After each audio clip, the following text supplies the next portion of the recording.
পৃথিবীতে এমন কিছু মানুষ আছেন যাদের দেখে সবাই সম্মান করে। কেউ তাদের বীর বলে, কেউ তাদের আলেম বলে, কেউ আবার তাদের দানশীল মানুষ বলে জানে। মানুষ তাদের প্রশংসা করে, তাদের উদাহরণ দেয়, তাদের নাম স্মরণ করে।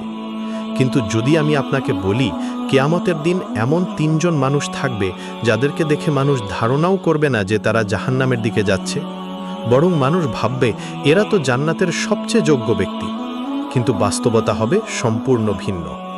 আর সবচেয়ে ভয়ঙ্কর বিষয় হলো কিয়ামতের দিন জাহান্নামে সর্বপ্রথম নিক্ষিপ্ত ব্যক্তিদের মধ্যে থাকবে একজন শহীদ, একজন আলেম এবং একজন দানশীল ব্যক্তি। এটি কোনো সাধারণ কথা নয়, এটি রাসূলুল্লাহ সাল্লাল্লাহু আলাইহি ওয়াসাল্লামের বর্ণিত একটি ভয়ঙ্কর সতর্কবার্তা। আজকের ভিডিওতে আমরা জানব সেই ৩ ব্যক্তির ঘটনা, জানব কেন তাদের আমল গ্রহণ করা হবে না, আর জানব এমন একটি বিষয় যা আমাদের প্রত্যেকের জন্য অত্যন্ত গুরুত্বপূর্ণ। কিয়ামতের দিন মানুষ তখন আল্লাহর দরবারে উপস্থিত। সবার আমলের হিসাব নেওয়া হচ্ছে। কেউ আনন্দিত, কেউ ভীত, কেউ জানে না তার পরিণতি কি হতে চলেছে। এমন সময় আল্লাহর সামনে উপস্থিত করা হবে এক ব্যক্তিকে। এই ব্যক্তি দুনিয়াতে যুদ্ধ করেছে, জীবনের ঝুঁকি নিয়েছে, অস্ত্র হাতে শত্রুর মোকাবেলা করেছে, অবশেষে নিহত হয়েছে। মানুষ তাকে শহীদ বলতো, তার নাম শুনলে মানুষ সম্মান করত। কিন্তু আল্লাহ তাকে জিজ্ঞেস করবেন, আমি কি তোমাকে শক্তি দেইনি? আমি কি তোমাকে বিভিন্ন নেয়ামত দেইনি? সে বলবে, হ্যাঁ হে আমার রব। তখন আল্লাহ জিজ্ঞেস করবেন, তুমি সেই নেয়ামত দিয়ে কি করেছ? লোকটি বলবে, আমি আপনার সন্তুষ্টির জন্য যুদ্ধ করেছি, এমনকি শহীদও হয়েছি। বাহ্যিকভাবে উত্তরটি খুব সুন্দর, কিন্তু তখন আল্লাহ বলবেন, তুমি মিথ্যা বলছো। এই কথা শুনে পুরো ময়দান স্তব্ধ হয়ে যাবে, কারণ লোকটি নিজেকে শহীদ মনে করত, মানুষও তাকে শহীদ মনে করত। কিন্তু আল্লাহ বলবেন, তুমি যুদ্ধ করেছিলে যাতে মানুষ তোমাকে বীর বলে, আর মানুষ তোমাকে বীর বলেছেও। অর্থাৎ তুমি যে উদ্দেশ্যে কাজ করেছিলে দুনিয়াতেই তার প্রতিদান পেয়ে গেছো। এরপর ফেরেশতাদের নির্দেশ দেওয়া হবে তাকে জাহান্নামের দিকে নিয়ে যেতে।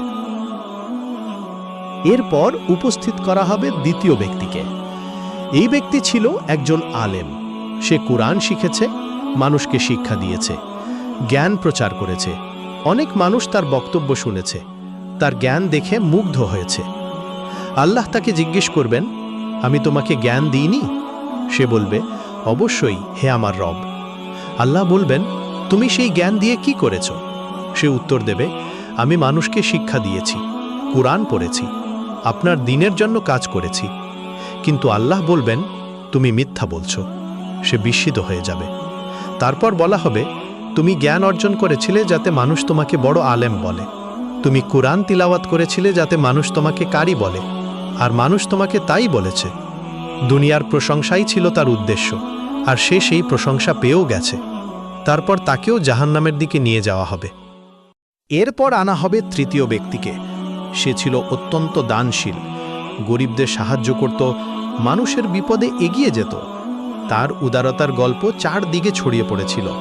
লোকেরা বলতো, এমন দানশীল মানুষ খুব কম আছে।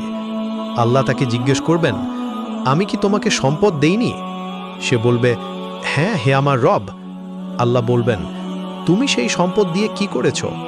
সে উত্তর দেবে, আমি আপনার সন্তুষ্টির জন্য দান করেছি। কিন্তু তখন আল্লাহ বলবেন, তুমি মিথ্যা বলছো। তুমি দান করেছিলে যাতে মানুষ তোমাকে উদার বলে, আর মানুষ তোমাকে উদার বলেছেও। এরপর তাকেও জাহান্নামের দিকে নিয়ে যাওয়ার নির্দেশ দেওয়া হবে। সুবহানাল্লাহ। একটু লক্ষ্য করুন, এই ৩ জনই এমন মানুষ যাদের আমল বাইরে থেকে অত্যন্ত সুন্দর দেখায়।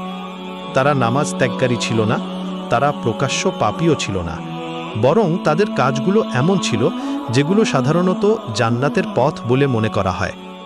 কিন্তু তাদের একটি সমস্যা ছিল, একটি ভয়ঙ্কর সমস্যা। তাদের আমল ছিল না আল্লাহর জন্য, তাদের আমলের ভেতরে ছিল মানুষের প্রশংসা পাওয়ার আকাঙ্ক্ষা। তারা চেয়েছিল মানুষ তাদের সম্মান করুক, মানুষ তাদের প্রশংসা করুক, মানুষ তাদের নাম স্মরণ করুক। তাই বাহ্যিক আমল বড় হওয়া সত্ত্বেও তাদের অন্তর আল্লাহর কাছে গ্রহণযোগ্য ছিল না।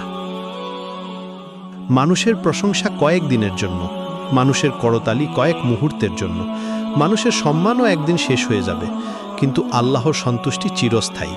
তাই একজন মুমিনের সবচেয়ে বড় চিন্তা হওয়া উচিত মানুষ কি বলছে তা নয়, বরং আল্লাহ আমার আমল গ্রহণ করছেন কিনা, এটাই প্রকৃত সফলতার মাপকাঠি। এই হাদিস থেকে আমরা শিখি, শুধু ভালো কাজ করলেই হবে না, সেই কাজটি কেন করছি সেটাও গুরুত্বপূর্ণ। কারণ আমলের প্রাণ হলো ইখলাস।